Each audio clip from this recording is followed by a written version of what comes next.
ذائقة الموت وإنما توفون أجوركم يوم القيامة فمن زحزح عن النار وأدخل الجنة فقد فاز وما الحياة الدنيا إلا متاع الغرور. وقال الله سبحانه وتعالى يرفع الله الذين آمنوا منكم والذين أوتوا العلم درجات. وقال سيدنا رسول الله صلى الله عليه وسلم اغتنم خمسا قبل خمس شبابك قبل حرمك وصحتك قبل سقمك وغناك قبل فقرك وفراغك قبل شغلك وحياتك قبل موتك أو كما قال عليه الصلاة والسلام. بارك الله لنا ولكم في القرآن العظيم ونفعنا وإياكم بالآيات والذكر الحكيم. সকলে মুহাব্বতের সাথে দরুদ পড়ি। সাল্লাল্লাহু আলা সাইয়্যিদিনা ওয়া মাওলানা মুহাম্মাদ ওয়া আলা আলিহি ওয়া আসহাবিহি ওয়া সাল্লাম। সাল্লাল্লাহু আলা সাইয়্যিদিনা ومولانا محمد وعلى آله وأصحابه وسلم. بلغ العلا بكماله كشف الدجى بجماله حسنت جميع خصاله صلوا عليه وآله. لنا شمس وللآفاق شمس شمسي أفضل من شمس السماء. شمس الناس تطلع بعد الفجر وشمسي تطلع بعد العشاء. بلغ العلا بكماله كشف الدجى بجماله حسنت جميع خصاله صلوا عليه وآله. बता हमको तेरे राह किस तरफ आए, तेरे राह पर चला हमको खुदाया, बुजुर्गी की नहीं हमको जरूरत, गुलाम अपना बना हमको खुदाया, ला इलाहा इल्लल्लाह। जुड़े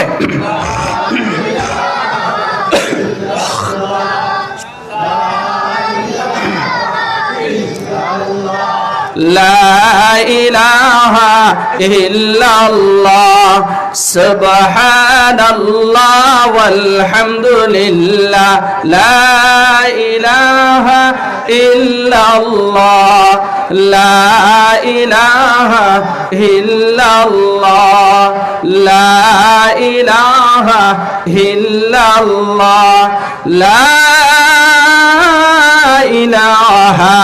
ইল্লাল্লাহু মুহাম্মাদুর রাসূলুল্লাহ।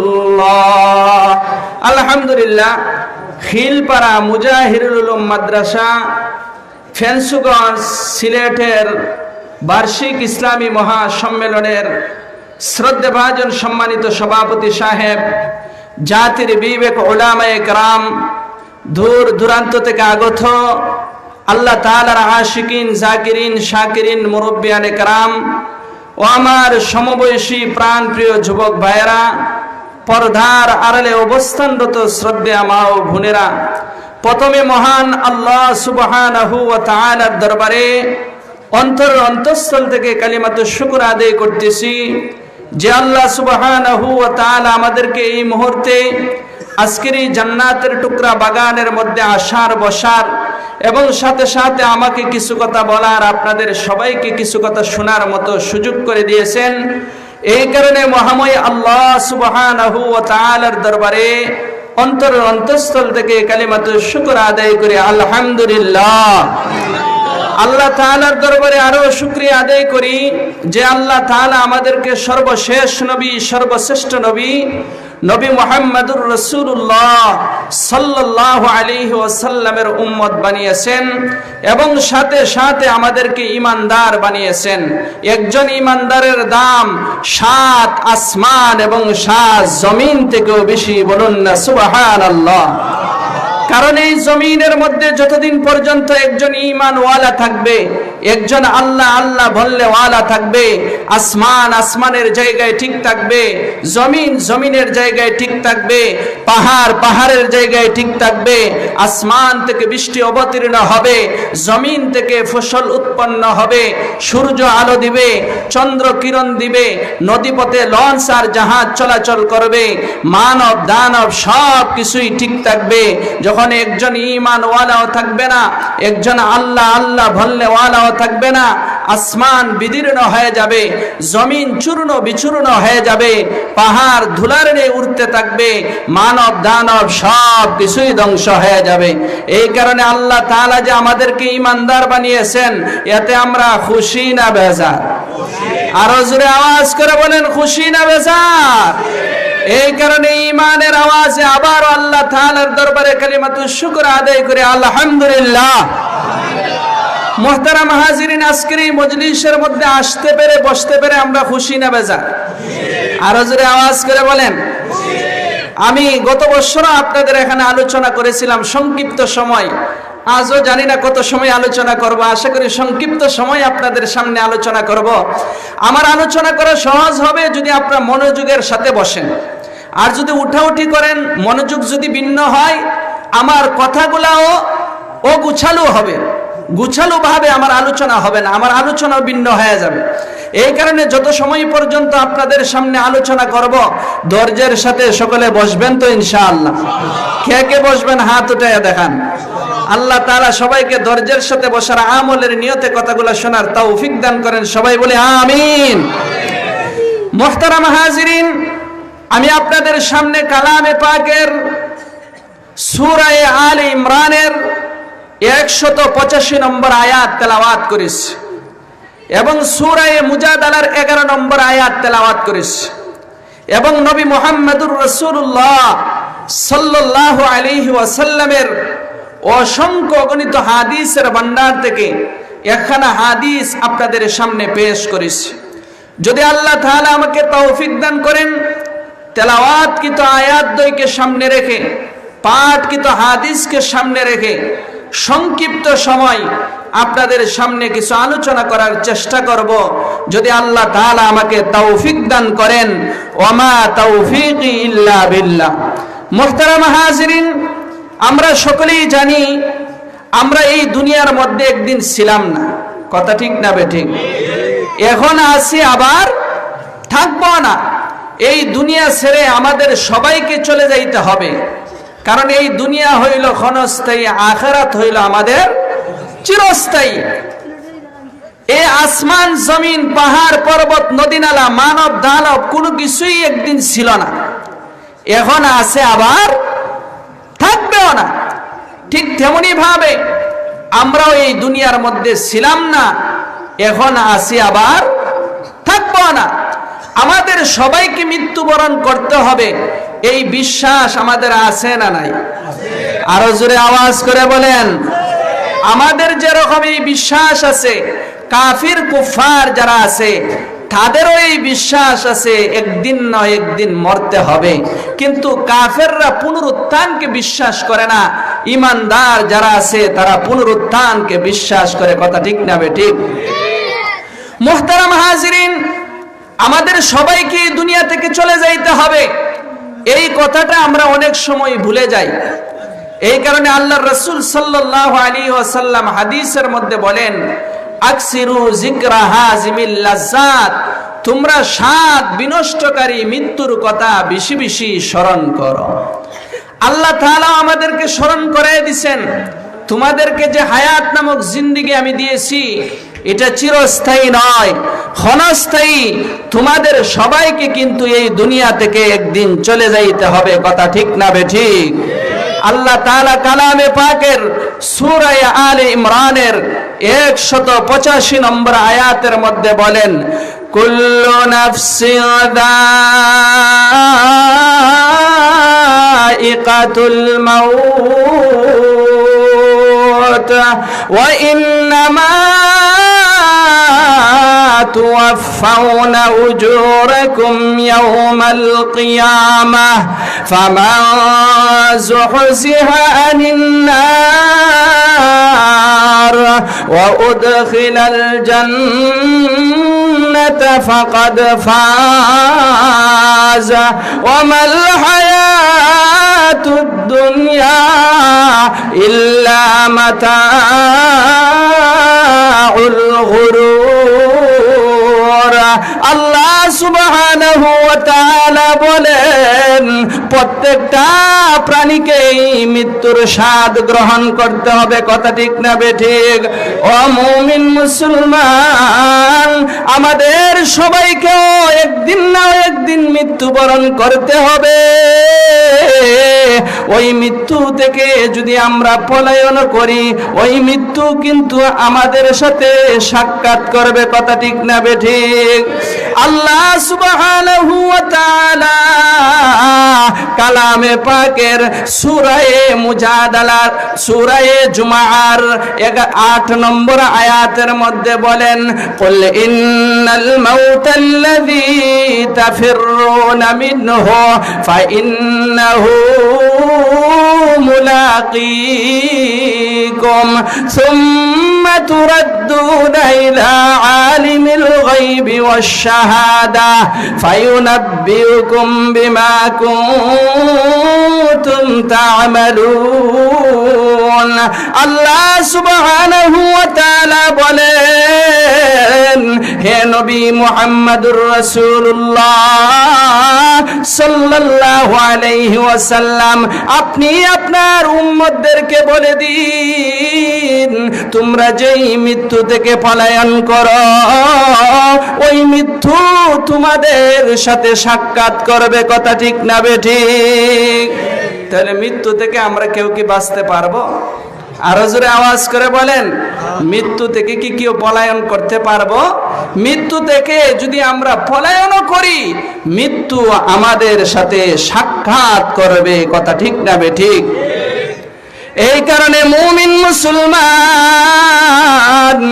ওই মৌতের কথা বেশি থেকে বেশি স্মরণ করা। আল্লাহ সুবহানাহু ওয়া তাআলা এই দুনিয়ার মধ্যে 1,24,000 পয়গম্বর অথবা 2,24,000 পয়গম্বর এই দুনিয়ার মধ্যে পাঠিয়েছিলেন। সবাই ছিল আল্লাহ তাআলার মাহবুব বান্দা, কেউ এই দুনিয়ার মধ্যে থাকতে পারে নাই। আল্লাহ তাআলার জলিলুল কদর এক পয়গম্বর, যার নাম হইল সুলাইমান আলাইহিস সালাতু ওয়াস সালাম। আল্লাহ সুবহানাহু ওয়া তাআলা চারজন ব্যক্তিকে সারা দুনিয়ার রাজত্ব দান করেছিলেন। মুসলমানদের মধ্য থেকে দুইজন, আর কাফেরদের মধ্য থেকে দুইজন। মুসলমানদের মধ্য থেকে একজন হইল হযরতে সুলাইমান আলাইহিস সালাতু ওয়াস সালাম। আল্লাহ সুবহানাহু ওয়া তাআলা বাতাসকে হযরতে সুলাইমান আলাইহিস সালাতু ওয়াস সালামের অধীনস্থ করে দিয়েছিলেন। আল্লাহ সুবহানাহু ওয়া তাআলা বলেন, ওয়ালি সুলাইমানার রিহা গুদুহা শাহরু ওয়া রাওয়াহুহা শাহর। আল্লাহ সুবহানাহু ওয়া তাআলা বলেন, আমি বাতাসকে হযরতে সুলাইমান আলাইহিস সালাতু ওয়াস সালামের অধীনস্থ করে দিয়েছিলাম। হযরতে সুলাইমান আলাইহিস সালাতু ওয়াস সালাম বাতাসের সাহায্যে একদিনে 2 মাসের রাস্তা অতিক্রম করতে পারতেন। সকাল থেকে দুপুর পর্যন্ত 1 মাসের রাস্তা, এবং বিকাল থেকে সন্ধ্যা পর্যন্ত আরো 1 মাসের রাস্তা। বলুন না সুবহানাল্লাহ। ও মুমিন মুসলমান, হযরতে সুলাইমান আলাইহিস সালাতু ওয়াস সালামের পিতা ছিলেন দাউদ আলাইহিস সালাতু ওয়াস সালাম। হযরতে দাউদ আলাইহিস সালাতু ওয়াস সালাম বাইতুল মুকাদ্দাসের নির্মাণ কাজ শুরু করলেন, এখনো শেষ করতে পারে নাই। হযরতে দাউদ আলাইহিস সালাতু ওয়াস সালামের মৃত্যু হয়ে যায়। হযরতে সুলাইমান আলাইহিস সালাতু ওয়াস সালাম অবশিষ্ট কাজ আবার শুরু করলেন, এখনো শেষ করতে পারে নাই।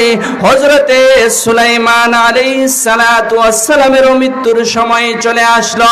হযরতে সুলাইমান আলাইহিস সালাতু ওয়াস সালাম আল্লাহ সুবহানাহু ওয়া তাআলার কাছে ফরিয়াদ করে, আল্লাহ, আমার হায়াতটাকে আপনি সামান্য সময়ের জন্য বাড়ায়া দেন, যাতে করে বাইতুল মুকাদ্দাসের নির্মাণ কাজটা শেষ করতে পারি। আল্লাহ সুবহানাহু ওয়া তাআলা হযরতে সুলাইমান আলাইহিস সালাতু ওয়াস সালামের এই দোয়াকে কবুল করে নাই। হযরতে সুলাইমান আলাইহিস সালাতু ওয়াস সালাম আবার আল্লাহ সুবহানাহু ওয়া তাআলার কাছে দোয়া করে, আল্লাহ, তাহলে আমার মউতটাকে আপনি এমন ভাবে দান করেন যাতে করে অবাধ্য জিন জাতিরা না জানতে পারে। যদি অবাধ্য জিন জাতিরা জানতে পারে তাহলে তো তারা বাইতুল মুকাদ্দাসের নির্মাণ কাজ করবে না। আল্লাহ সুবহানাহু ওয়া তাআলা হযরতে সুলাইমান আলাইহিস সালাতু ওয়াস সালামের দ্বিতীয় দোয়াটাকে কবুল করে নিলেন। বলুন না সুবহানাল্লাহ। মুহতারাম হাজিরিন, হযরতে সুলাইমান আলাইহিস সালাতু ওয়াস সালাম মওতের পূর্বে বাইতুল মুকাদ্দাসের মিহরাবের মধ্যে চলে গেলেন, লাঠির মধ্যে ভর করে ইবাদতের ভঙ্গিমায় দাঁড়িয়ে গেলেন। এমন মুহূর্তে মালাকুল মউত ফেরেশতা হযরতে সুলাইমান আলাইহিস সালাতু ওয়াস সালামের জানটাকে কবজ করে নিলেন। বলুন না আল্লাহু আকবার। বাইতুল মুকাদ্দাসের যে মিহরাব, এটা ছিল কাচের দ্বারা নির্মিত। বাহির থেকে সবকিছু দেখা যাইত। অবাধ্য জিন জাতি যারা আছে তারা তো বাহির থেকে দেখতেছে হযরতে সুলাইমান আলাইহিস সালাতু ওয়াস সালাম তো ইবাদত বন্দেগী করতেছে। এই কারণে তারা দিনের বেলায়ও কাজ করে, রাতের বেলায়ও কাজ করে। এরকম কাজ করতে করতে 1 বছর যখন পূর্ণ হয়ে গেল, বাইতুল মুকাদ্দাসের নির্মাণ কাজ পরিপূর্ণ হয়ে গেল। বলুন না সুবহানাল্লাহ। এদিকে যে লাঠির মধ্যে সুলাইমান আলাইহিস সালাতু ওয়াস সালাম ভর করে দাঁড়িয়েছিলেন, লাঠির ভর ভেঙে সুলাইমান আলাইহিস সালাতু ওয়াস সালাম জমিনের মধ্যে পড়ে গেলেন। অবাধ্য জিন জাতিরা আয়েশা দেখে হযরতে সুলাইমান আলাইহিস সালাতু ওয়াস সালাম মৃত্যুবরণ করছে। তারা একজন আরেকজনকে বলতে লাগলো, সুলাইমান আলাইহিস সালাতু ওয়াস সালাম তো মৃত্যুবরণ করছে, উনি কি ওই দিন মৃত্যুবরণ করছেন আরো 1 বছর আগে? আরো জোরে আওয়াজ করে বলেন। তারা লাঠির অবস্থা দেখে বলে, ওই পোকা যে ভিতরে ঢুকছে একদিনে তো এই লাঠি রেখাইতে পারে না। হিসাব মিলিয়ে দেখলো যে 1 বছরে খাইছে। তখন তাদের বুঝে আসলো এখন মারা যায় নাই, 1 বছর আগে মারা গেছে। বলুন না আল্লাহু আকবার।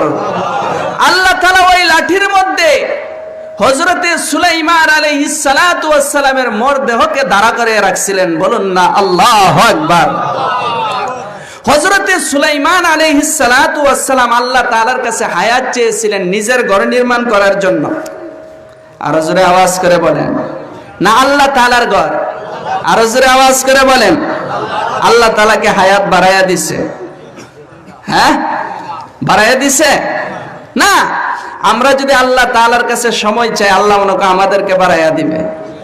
আর জোরে আওয়াজ করে বলেন। অনেক মানুষ তার মওতের সময় আল্লাহ তাআলার কাছে সময় চাইবে, ফায়াকুল রাব্বি লাউলা আখখারতানি ইলা আজালিন করিব ফাসাদদাকা ওয়া কুম মিনাস সালিহিন।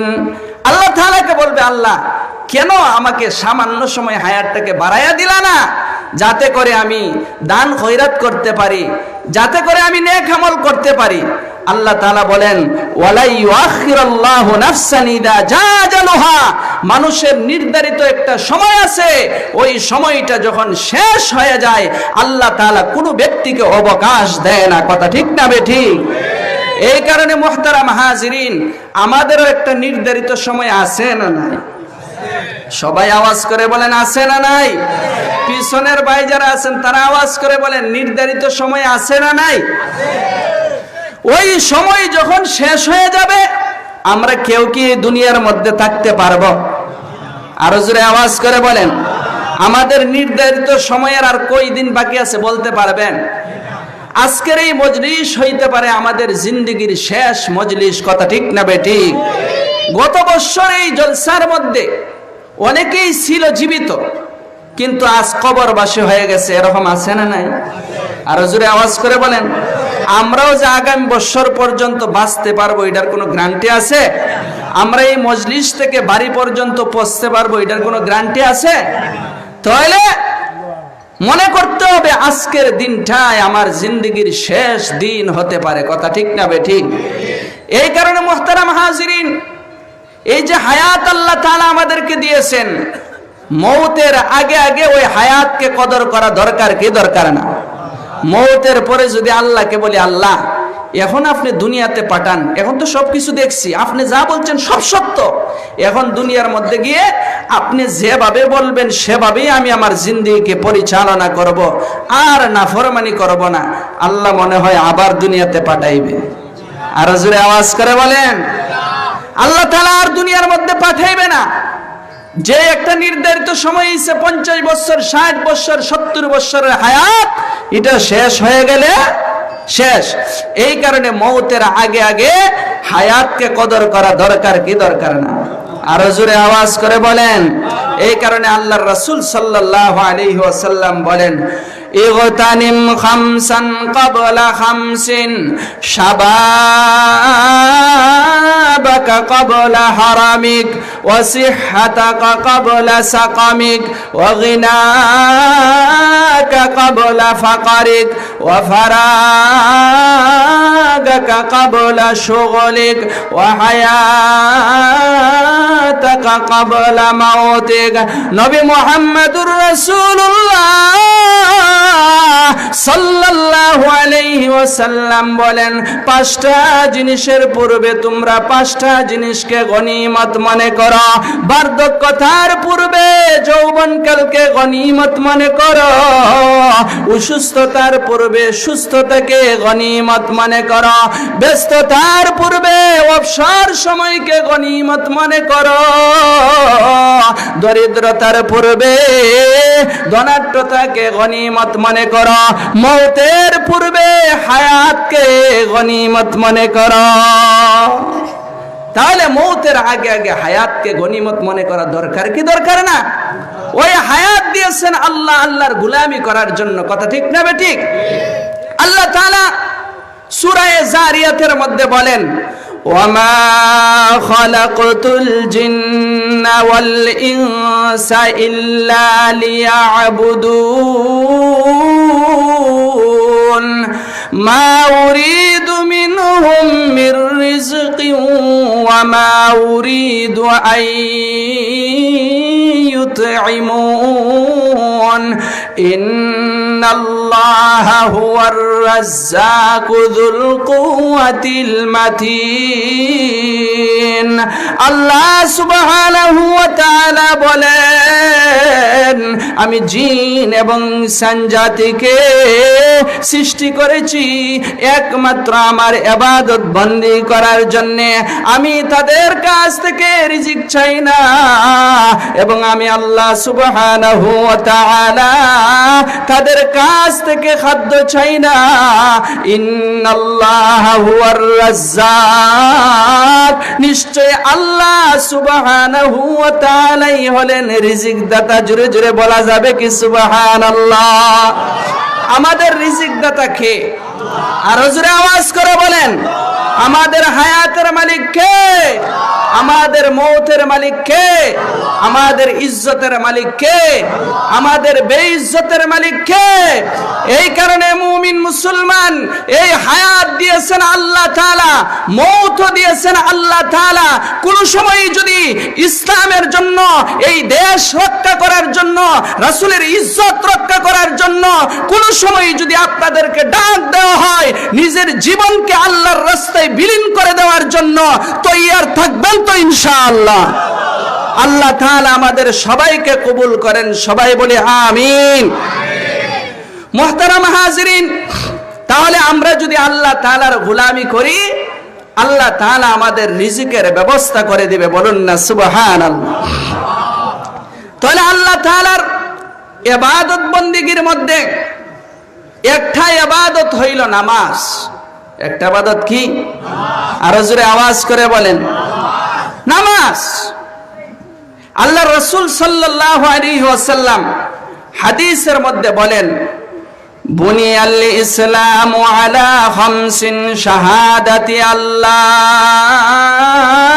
ইলাহা ইল্লাল্লাহ ওয়া আন্না মুহাম্মাদার রাসূলুল্লাহ ওয়া ইকামিস সালাতি ওয়া ইতাইজ যাকাহ ওয়াল হজ্জি ওয়া সাওমি রমাদান। নবী মুহাম্মাদুর রাসূলুল্লাহ সাল্লাল্লাহু আলাইহি ওয়াসাল্লাম বলেন, ইসলামের স্তম্ভ হইল পাঁচটি। এক নম্বর হইল এই কথার সাক্ষী দেওয়া আল্লাহ তাআলা ছাড়া আর কোনো মাবুদ নাই।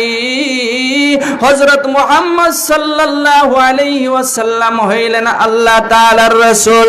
দুই নম্বর হইল নামাজ কায়েম করা। তিন নম্বর হইল যাকাত দেওয়া। চার নম্বর হইল হজ করা। পাঁচ নম্বর হইল রমজান মাসে রোজা রাখা। কথা ঠিক না বেঠিক? তাহলে আল্লাহ তাআলা আমাদের উপরে নামাজকে ফরজ করে দিয়েছেন। আল্লাহ তাআলা আমাদের উপর যত বিধিবিধান ফরজ করেছেন, হযরতে জিবরিল আলাইহিস সালাতু ওয়াস সালামকে এই দুনিয়ার মধ্যে পাঠিয়ে আমাদের উপর বিধানকে ফরজ করেছেন। কিন্তু নামাজের বিধান যে আল্লাহ আমাদের উপর ফরজ করেছেন, আল্লাহ তাআলা আমাদের নবী মুহাম্মদুর রাসূলুল্লাহ সাল্লাল্লাহু আলাইহি ওয়াসাল্লামকে আল্লাহ তাআলা আরশে আজিমের মধ্যে নিয়ে আমাদেরকে হাদিয়া হিসাবে 5 ওয়াক্ত নামাজ দিয়েছেন। জোরে জোরে বলা যাবে কি সুবহানাল্লাহ? আল্লাহ তাআলা সর্বপ্রথম আমাদেরকে নামাজ দিয়েছিলেন 50 ওয়াক্ত। কত ওয়াক্ত? আল্লাহর রাসূল সাল্লাল্লাহু আলাইহি ওয়াসাল্লাম নামাজ নিয়ে যখন চলে আসতেছে, ষষ্ঠ আকাশের মধ্যে হযরতে মূসা আলাইহিস সালাতু ওয়াস সালামের সাথে সাক্ষাৎ হইল। মূসা আলাইহিস সালাতু ওয়াস সালাম আল্লাহর রাসূল সাল্লাল্লাহু আলাইহি ওয়াসাল্লামকে জিজ্ঞাসা করে, আপনি আপনার উম্মতের জন্য হাদিয়া হিসেবে কি নিয়ে আসছেন? আল্লাহর রাসূল সাল্লাল্লাহু আলাইহি ওয়াসাল্লাম বলে 50 ওয়াক্ত নামাজ। হযরতে মূসা আলাইহিস সালাতু ওয়াস সালাম বলে, ইরজি ইলা রাব্বিকা ফাসালহু তাখফিফ। হে আল্লাহর রাসূল, আপনি এই নামাজ নিয়ে আবার আল্লাহ তাআলার দরবারে ফিরে যান, ওই নামাজকে আপনার উম্মতের জন্য সহজ করে নিয়ে আসেন। আপনার উম্মতের জন্য ওই 50 ওয়াক্ত নামাজ আদায় করা সম্ভব নয়। কারণ আমি বনি ইসরাইলকে পরীক্ষা নিরীক্ষা করে দেখেছি, তাদের পক্ষে সম্ভব হয়েছে না। এই কারণে আমি বলতে পারি আপনার যে উম্মত আছে তারা আরো দুর্বল হবে, তাদের পক্ষেও সম্ভব নয় 50 ওয়াক্ত নামাজ আদায় করা। আল্লাহ রাসূল সাল্লাল্লাহু আলাইহি ওয়াসাল্লাম হযরতে মূসা আলাইহিস সালাতু ওয়াস সালামের পরামর্শ অনুযায়ী 9 বার আল্লাহর দরবারে গেছে। বলুন না আল্লাহু আকবার। আরো জোরে আওয়াজ করে বলেন আল্লাহু আকবার। প্রতিবারই 5 ওয়াক্ত করে নামাজ কমাইছে, তো 9 বার গেছে, কত ওয়াক্ত কমলো? আরো জোরে আওয়াজ করে বলেন। রইছে কয় ওয়াক্ত? ওই 5 ওয়াক্ত নিয়ে যখন আসতেছে, মূসা আলাইহিস সালাতু ওয়াস সালাম বলে আপনি এখন আবার যান আল্লাহর দরবারে, আরো কমায় নিয়ে আসেন। বলে না, আমার পক্ষে সম্ভব না, আমার লজ্জা লাগে, এখন আর যাইতে পারতাম না। বলুন না আল্লাহু আকবার। আল্লাহ রাসূল 5 ওয়াক্ত নামাজ নিয়ে চলে আসতেছে, আল্লাহ তাআলা গায়বী আওয়াজ দিয়ে জানাইয়া দিলেন, মা ইউবাদদালুল কাউলু লাদাইয়া ওয়া মা আনা বিযাল্লামিল লিল আবিদ। আমার কথাকে আমি পরিবর্তন করি না, আমি আমার কোন বান্দার প্রতি জুলুম করি না। কোন বান্দা যদি 5 ওয়াক্ত নামাজ গুরুত্বের সাথে আদায় করতে পারে, আমি আল্লাহ তাআলা 50 ওয়াক্ত নামাজের সওয়াব দিয়ে দেব। জোরে জোরে বলা যাবে কি সুবহানাল্লাহ? মুহতারাম হাজিরিন, ওই 5 ওয়াক্ত নামাজ 5 জন নবী সর্বপ্রথম আদায় করেছিলেন। কতজন নবী? আলোচনা বিরক্ত লাগতেছে আপনাদের কাছে? আরো জোরে আওয়াজ করে বলেন, বলবো আপনাদেরকে। ফজরের 2 রাকাত নামাজ সর্বপ্রথম আদায় করেছিলেন হযরতে আদম আলাইহিস সালাতু ওয়াস সালাম। আল্লাহ তাআলা যখন হযরতে আদম আলাইহিস সালাতু ওয়াস সালামকে দুনিয়ার মধ্যে জান্নাত থেকে পাঠাইলেন, ওই সময়টা ছিল রাতের অন্ধকারে নিমজ্জিত। হযরতে আদম আলাইহিস সালাতু ওয়াস সালাম এক হাতের দূরত্ব কোনো জিনিস দেখতে পারতেছে না। উনি পেরেশান হয়ে গেলেন, চিন্তিত হয়ে গেলেন, কোথায় যাইবেন, কি করবেন। আস্তে আস্তে করে যখন পৃথিবীর আলো প্রকাশিত হইতে লাগলো, সুবহে সাদিক উদ্ভাসিত হইল, হযরতে আদম আলাইহিস সালাতু ওয়াস সালাম শুকরিয়া স্বরূপ 2 রাকাত নামাজ আদায় করেছিলেন। বলুন না সুবহানাল্লাহ। 1 রাকাত আদায় করেছিলেন অন্ধকার দূরীভূত হওয়ার কারণে, 2 নম্বর রাকাত আদায় করেছিলেন দুনিয়ার মধ্যে দ্বীনের আলো প্রকাশিত হওয়ার কারণে। বলুন না সুবহানাল্লাহ। আল্লাহ তাআলার কাছে এত পছন্দের হয়েছে এই 2 রাকাত ফজরের নামাজ আল্লাহ আমাদের উপর ফরজ করে দিয়েছেন। বলুন না সুবহানাল্লাহ। জোহরের 4 রাকাত ফরজ নামাজ সর্বপ্রথম আদায় করেছিলেন হযরতে ইব্রাহিম আলাইহিস সালাতু ওয়াস সালাম। 1 রাকাত আদায় করেছিলেন হযরতে ইসমাঈল আলাইহিস সালাতু ওয়াস সালামকে জবাই করার পরীক্ষায় উনি উত্তীর্ণ হয়েছিলেন, এই কারণে শুকরিয়া স্বরূপ 1 রাকাত নামাজ আদায় করলেন। 2 নম্বর রাকাত হইল হযরতে ইসমাঈল আলাইহিস সালাতু ওয়াস সালামের পরিবর্তে জান্নাত থেকে আল্লাহ তাআলা দুম্বা পাঠিয়েছিলেন, এটার শুকরিয়া স্বরূপ আরো 1 রাকাত নামাজ আদায় করেছিলেন। এরপরে আল্লাহ তাআলা হযরতে ইব্রাহিম আলাইহিস সালাতু ওয়াস সালামকে ডাক দিয়ে বলেন, ওয়ানাদাইনাহু আইয়া ইব্রাহিম قد صدقت الرؤيا إنا كذلك نجزي المحسنين। আল্লাহ সুবহানাহু ওয়া তাআলা হযরতে ইব্রাহিম আলাইহিস সালাতু ওয়াস সালামকে ডাক দিয়ে বলে, হে ইব্রাহিম, তুমি তোমার স্বপ্নকে বাস্তবায়িত করেছো। বলুন না সুবহানাল্লাহ। ও মুমিন মুসলমান, হযরতে ইব্রাহিম আলাইহিস সালাতু ওয়াস সালাম আরো 1 রাকাত নামাজ আদায় করেছিলেন। আল্লাহ সুবহানাহু ওয়া তাআলা হযরতে ইব্রাহিম আলাইহিস সালাতু ওয়াস সালামকে সহনশীল সন্তান দান করেছিলেন, ধৈর্যশীল সন্তান দান করেছিলেন। আল্লাহ সুবহানাহু ওয়া তাআলা আগেই হযরত ইব্রাহিম আলাইহিস সালাতু ওয়াস সালামকে ঘোষণা দিয়েছিলেন, ফাবাশশারনাহু বিগুলামিন হালিম, আমি আল্লাহ সুবহানাহু ওয়া তাআলা তোমাকে একজন সহনশীল সন্তান দান করব। বলুন না সুবহানাল্লাহ। ওই সহনশীলের পরিচয়, ধৈর্যের পরিচয় হযরত ইসমাঈল আলাইহিস সালাতু ওয়াস সালাম কখন দিয়েছিলেন? আল্লাহ সুবহানাহু ওয়া তাআলা বলেন, ফালাম্মা বালাগা মাআহুস সায়া ক্বালা ইয়া বুনাইয়া ইন্নী আরা ফিল মানামি আন্নী আযবাহুকা ফানজুর মাযা তারা ক্বালা ইয়া আবাতি ফাআল মা তু'মার সাতাজিদুনি ইনশাআল্লাহু মিনাস সাবিরিন। হযরত ইব্রাহিম আলাইহিস সালাতু ওয়াস সালাম উনার সন্তান হযরত ইসমাঈল আলাইহিস সালাতু ওয়াস সালামকে বলে, ও আমার সন্তান, আমি স্বপ্নের মধ্যে তো দেখেছি তোমাকে জবাই করতেছি। নবী রাসূলগণ যা স্বপ্নে দেখে এটা ওহীর মতো বাস্তব।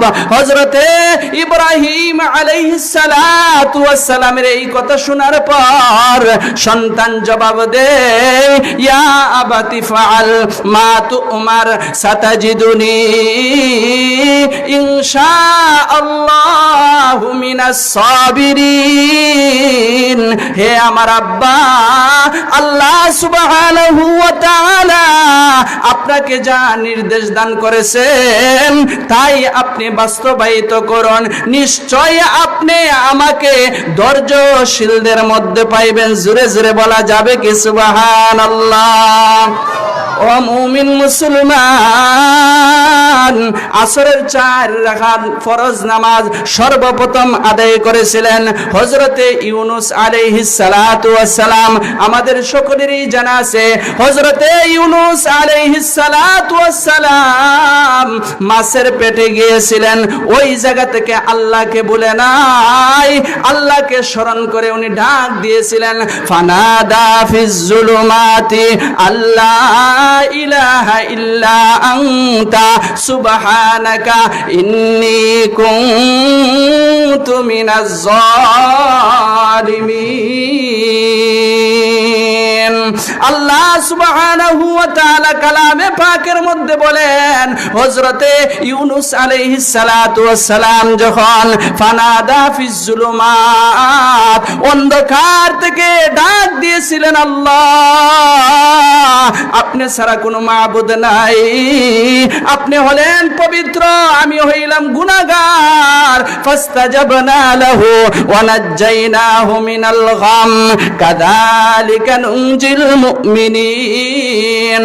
আল্লাহ সুবহানাহু ওয়া তাআলা বলে, হযরতে ইউনূস আলাইহিস সালাতু ওয়াস সালাম যখন আমাকে ডাক দেয়, আমি আল্লাহ সুবহানাহু ওয়া তাআলা হযরতে ইউনূস আলাইহিস সালাতু ওয়াস সালামের ডাকে সাড়া দেয়। ফাস্তাজাবনা লাহু ওয়া নাজ্জাইনাহু মিনাল গাম, আমি তাকে চিন্তা মুক্ত করে। বলুন না সুবহানাল্লাহ। মুহতারাম হাজিরিন, আমার সময় একেবারে সংক্ষিপ্ত আকারে আমি বলে ফেলি। হযরতে ইউনূস আলাইহিস সালাতু ওয়াস সালাম আসরের 4 রাকাত ফরজ নামাজ আদায় করেছিলেন। আল্লাহর কাছে পছন্দের হয়েছে, আল্লাহ তাআলা আমাদের উপর তা ফরজ করে দিয়েছেন। বলুন না সুবহানাল্লাহ। মাগরিবের 3 রাকাত ফরজ নামাজ হযরতে দাউদ আলাইহিস সালাতু ওয়াস সালাম পড়েছিলেন, বিস্তারিত বলার সময় নাই।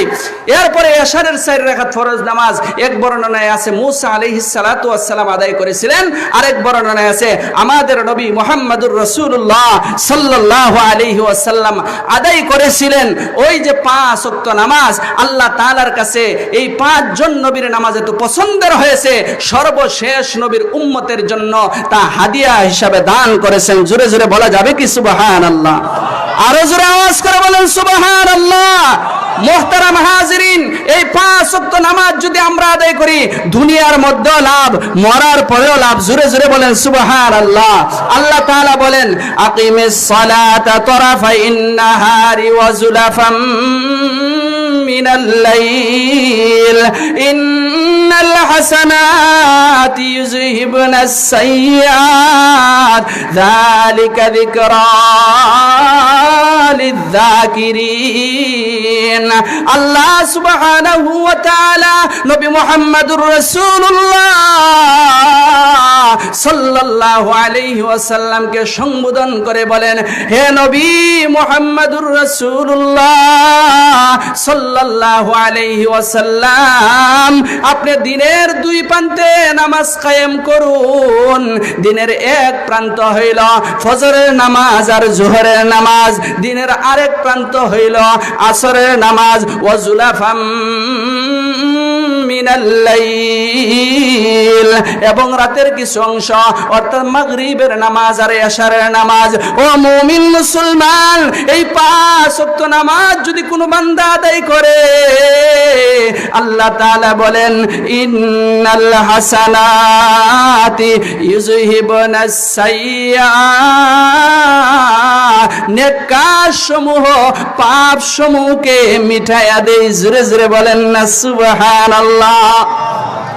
তাহলে আমরা যত নেক আমল করব, নেক আমলের মাধ্যমে আল্লাহ সুবহানাহু ওয়া তাআলা আমাদের যত সগীরা গুনাহ আছে সব আল্লাহ তাআলা মিটাইয়া দিবে। বলুন না সুবহানাল্লাহ। মুহতারাম হাজিরিন, আল্লাহ তাআলা কালামে পাকের অন্য আয়াতের মধ্যে বলেন ইন্নাস সালাতা তানহা আনিল ফাহশাই ওয়াল মুনকার ওয়া লাযিকরুল্লাহি আকবার। নিশ্চয় নামাজ মানুষকে অশ্লীল আর মন্দ কাজ থেকে বিরত রাখে। বলুন না সুবহানাল্লাহ। তাহলে নামাজ আদায় করলে আমাদের গুনাহসমূহ মাফ হবে, এতে আমাদের লাভ না লস? আরো জোরে আওয়াজ করে বলেন। নামাজ নিয়ে বিস্তারিত আলোচনা করার সময় নাই। মুহতারাম হাজিরিন, এই নামাজ যদি পড়তে হয় ইলমের প্রয়োজন আছে না নাই? আরো জোরে আওয়াজ করে বলেন। নামাজ পড়লে ইলমের প্রয়োজন আছে না নাই? যেমন নামাজ পড়বেন আপনি, নামাজের পূর্বে তাহারাত হাসিল করতে হবে। তাহলে ইলম ছাড়া পবিত্রতাকে আপনি হাসিল করতে পারবেন? আপনি নামাজে দাঁড়াইছেন, নামাজে দাঁড়ানোর পরে কি পড়তে হবে এটা আপনার জানা নাই। জি শেষ।